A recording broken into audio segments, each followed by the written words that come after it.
राजकारणातल्या मुलं कशी पाहतात लग्नासाठी? मला लग्नानंतर मला ह्याच फील्डमध्ये ह्याच स्वातंत्र्य देणारे आणि सतत माझ्या सोबत सावलीसारखा उभा असणारा नवरा पाहिजे. फक्त रिस्पेक्ट देणारा हवा, सर्वसामान्य घरातलं असलं तरी चालणार आहे आणि माझ्या प्रोफेशनला पण त्यांनी तेवढंच वाव द्यायला पाहिजे, कारण की मी डॉक्टर पण आहे आणि सायमल्टेनियसली मी एक पॉलिटिशियन पण आहे.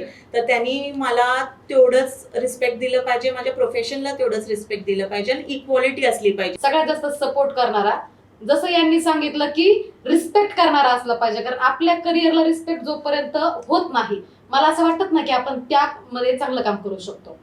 बऱ्याच वेळा भांडणं होताना मग उनी दुनी काढली जातात, एकमेकांच्या करिअरला वाईट म्हणलं जातं. तर मला असं वाटतं नात्यात रिस्पेक्ट असणं फार गरजेचं आहे आणि मगच तो सपोर्ट मिळू शकतो. मला जर असा मुलगा भेटला चांगला तर मी लग्न करणार, नाही तर मी लग्न करणार नाही असं होतं. असं ठरवलं होतं तू? हो, ठरवलं होतं.